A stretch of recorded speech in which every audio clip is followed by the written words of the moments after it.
بسم الله الرحمن الرحيم تبارك الذي بيده الملك وهو على كل شيء قدير الذي خلق الموت والحياة ليبلوكم أيكم أحسن عملا وهو العزيز الغفور الذي خلق 7 سماوات طباقا ما ترى في خلق الرحمن من تفاوت فارجع البصر هل ترى من فطور ثم ارجع البصر كرتين ينقلب إليك البصر خاسئا وهو حسير ولقد زينا السماء الدنيا بمصابيح وجعلناها رجوما للشياطين وأعتدنا لهم عذاب السعير وللذين كفروا بربهم عذاب جهنم وبئس المصير إذا ألقوا فيها سمعوا لها شهيقا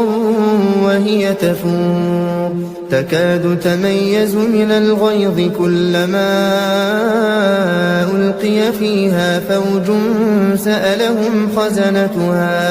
سألهم خزنتها ألم يأتكم نذير قالوا بلى قد جاءنا نذير فكذبنا وقلنا ما نزل الله من شيء إن أنتم إلا في ضلال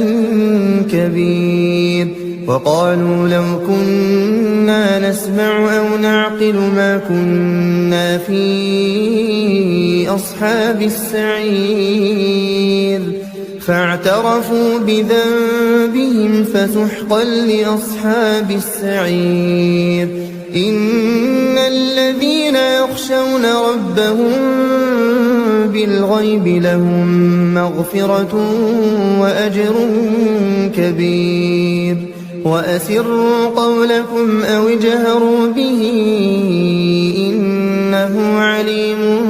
بذات الصدور ألا يعلم من خلق وهو اللطيف الخبير هو الذي جعل لكم الأرض ذلولا فامشوا في مناكبها وكلوا من رزقه وإليه النشور أأمنتم من في السماء أن يخسف بكم الأرض فإذا هي تمور أم أمنتم من في السماء أن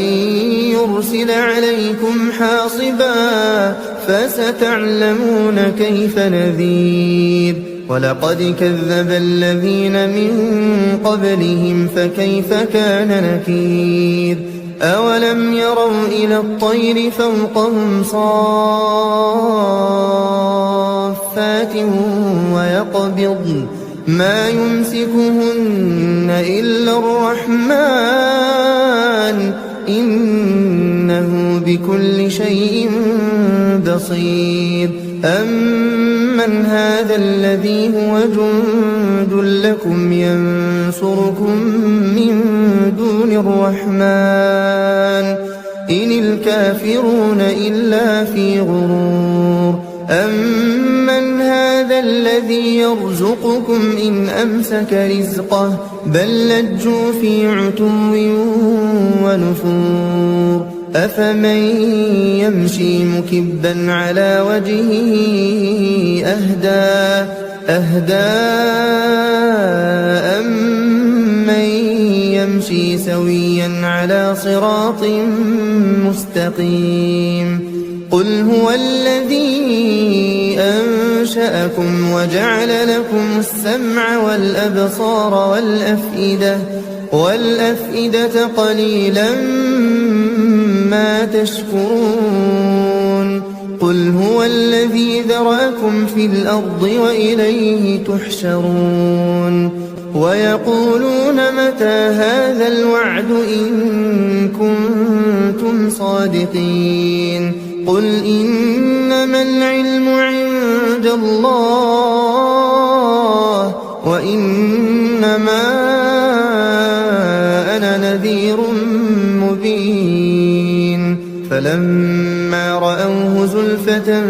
سيئت وجوه الذين كفروا وقيل هذا الذي كنتم به تدعون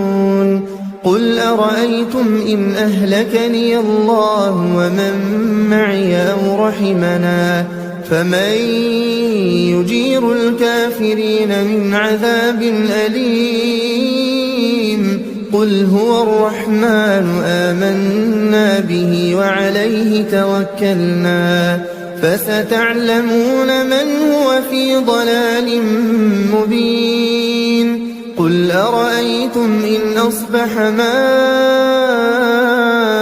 ماؤكم غورا فمن يأتيكم بماء